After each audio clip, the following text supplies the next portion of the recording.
The case of Anneliese Michel, the most famous exorcism, Germany, 1975. The tragic story of Anneliese Michel remains one of the most controversial cases of demonic possession and exorcism in modern history.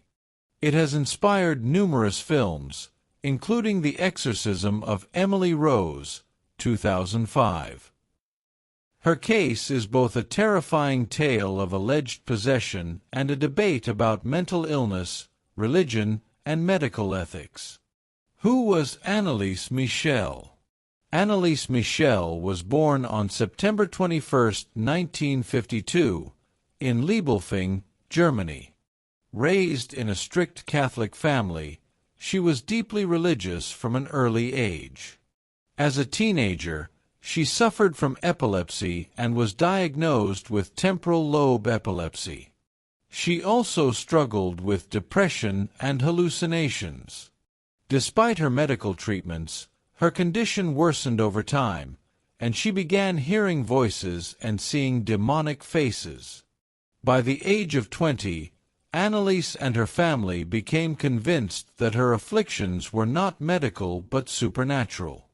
Signs of possession.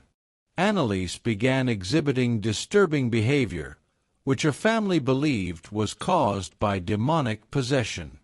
Some of the reported symptoms included speaking in strange, deep voices, showing extreme aversion to religious objects, crosses, holy water, prayers, eating spiders, insects, and even her own urine, displaying inhuman strength, self-harm and refusing to eat, leading to severe malnutrition. She claimed that several demons had taken control of her body, including Lucifer, Satan, Cain, the biblical murderer, Nero, the Roman emperor, Judas Iscariot, the betrayer of Jesus, Adolf Hitler. Her parents sought help from Catholic priests instead of doctors, convinced that she was possessed. The exorcism rituals. In 1975, two priests, Father Ernst Alt and Father Arnold Renz, were authorized by the Bishop of Würzburg to perform an official exorcism following the Rituale Romanum, a Catholic exorcism rite. Over 67 exorcism sessions were conducted in a span of 10 months. Some sessions lasted up to 4 hours. Anneliese screamed, growled, and spoke in different voices during the exorcisms.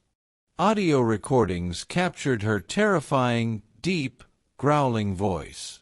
Her parents and the priests believed she was fighting a spiritual battle against the demons tormenting her.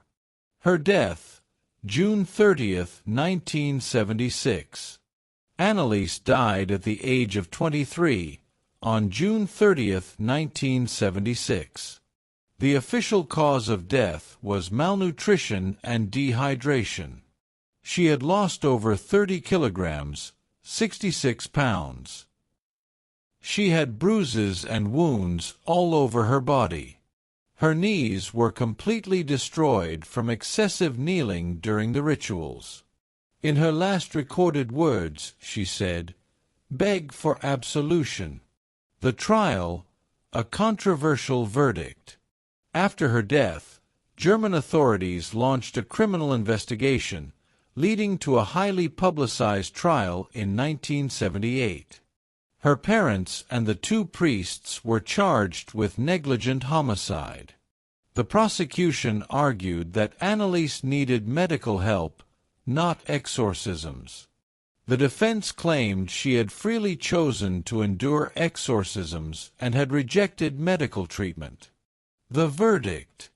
All four were found guilty but received light sentences: 6 months in prison, suspended, and 3 years of probation.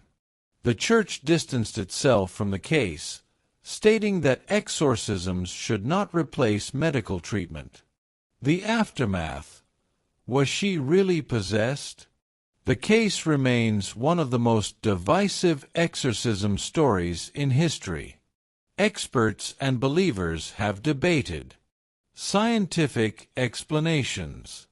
She likely suffered from epileptic psychosis, schizophrenia, or severe depression.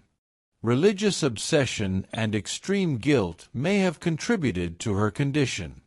The placebo effect of belief in possession worsened her symptoms. Supernatural theories. Many believe the demons were real, citing her supernatural behavior. Her voice recordings sound inhuman, and her body endured extreme suffering. Her aversion to religious items remains unexplained by science. Cultural impact. Anneliese Michel's story has inspired books, documentaries, and films, including The Exorcism of Emily Rose, 2005, Requiem, 2006, numerous paranormal investigations and conspiracy theories.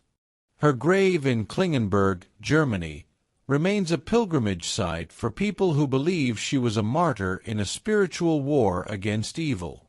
Final thoughts. Was Anneliese truly possessed, or simply a tragic victim of mental illness and religious extremism? The answer remains unknown, making her case one of the most mysterious and disturbing exorcism stories in history.